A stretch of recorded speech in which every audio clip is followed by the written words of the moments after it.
Thank you very much, Prasen. జీవ వైవిధ్య సదస్సులో భాగంగా హెచ్ఎస్సిసిలో ఏర్పాటు చేసిన పలు రకాల ప్రదర్శనలు అందరినీ ఆకర్షిస్తున్నాయి. వ్యవసాయం, పంటల ఉత్పత్తులు, జంతువులు వంటివి కనుమరుగైపోతున్న విధానాన్ని కళ్లకు కట్టినట్టుగా చూపించారు. బయోడైవర్సిటీ సమ్మిట్ కు హాజరైన ప్రతినిధులందరూ ఈ ఎగ్జిబిషన్ తిలకిస్తున్నారు. మన సంప్రదాయ వ్యవసాయ పద్ధతులు, విధానాలను చూసి ఆశ్చర్యపోతున్నారు.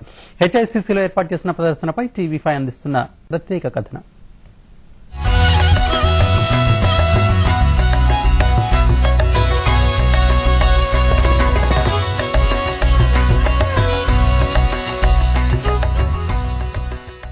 ఒకప్పుడు లక్షల సంఖ్యలో ఉన్న వరి రకాలు ప్రస్తుతం వందల సంఖ్యలోకి వచ్చిన సంగతి తెలిసిందే.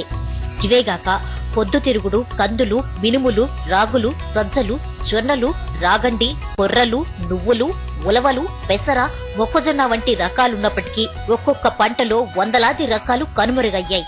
కేవలం పదుల సంఖ్యలోనే దొరుకుతున్నాయి. నానాటికి అంతరించిపోతున్న వందల రకాల వ్యవసాయ పంటలు, విత్తనాలతో పాటు రసాయన క్రిమి సంహారక మందుల వాడకంతో పంటలను కాపాడే మిత్ర పురుగులు అంతరించిపోతున్న విధానాన్ని కళ్లకు కట్టినట్లు చూపించారు.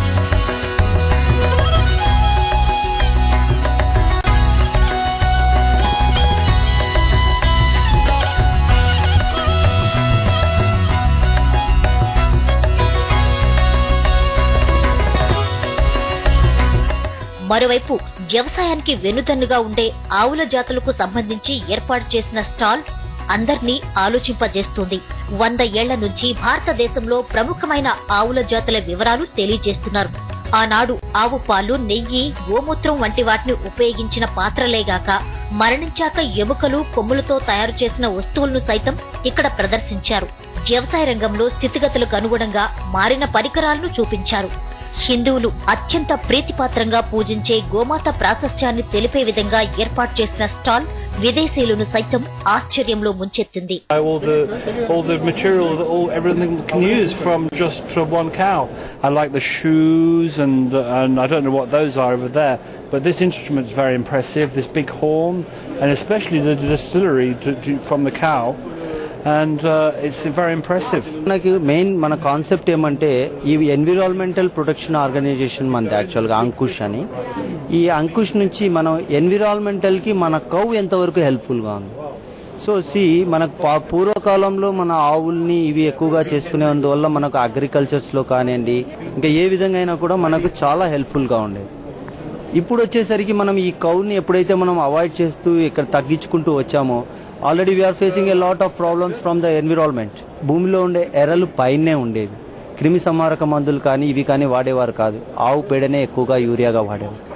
సో అందువల్ల వాళ్ళకు పంటలు సస్యశ్యామలం ఉండే. ఇప్పుడు మనం వాడే ఈ భయంకరమైన వినాశకమైన ఈ పెస్టిసైడ్స్ ని మనం వాడడం వల్ల ఆ ఎర్రలు ఇప్పుడు కనీసం 8 నుంచి 9 అడుగుల లోపలికి వెళ్ళి ఉన్నాయి.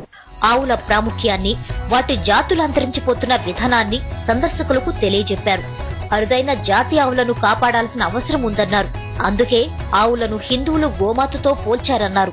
జీవ వైవిధ్య సదస్సులో భాగంగా హాల్ నెంబర్ 2లో ఏర్పాటు చేసిన ఆవులు, వాటికి సంబంధమైన వస్తువులతో ఏర్పాటు చేసిన ఎగ్జిబిషన్ విశేషంగా ఆకట్టుకుంటుంది. ఇక్కడ విదేశీయులతో పాటు ఇక్కడికి వచ్చిన వారికి ఇక్కడ ఆవుకు సంబంధించిన గత 100 సంవత్సరాల నుంచి ఆవు, అదేవిధంగా పేడ, మిగతా వస్తువులతో తయారు చేసిన వస్తువులు కానీ, అదేవిధంగా భవిష్యత్తు తరాలకు తరిగిపోతున్న ఆవులను కాపాడాల్సిన ఆవశ్యకత గురించి వివరించే ప్రయత్నం చేస్తున్నారు. ఇక్కడ విశేషంగా ఆకట్టుకుంటున్న స్టాల్స్ లో ముఖ్యంగా ఇది ఆవులు, గోమూత్రం, అదేవిధంగా ఆవు జాతికి సంబంధించిన విషయాలు ఇక్కడ ముఖ్యంగా మనకు వినిపిస్తున్నాయి. ఇది ఇక్కడ పరిస్థితి. Vote studio.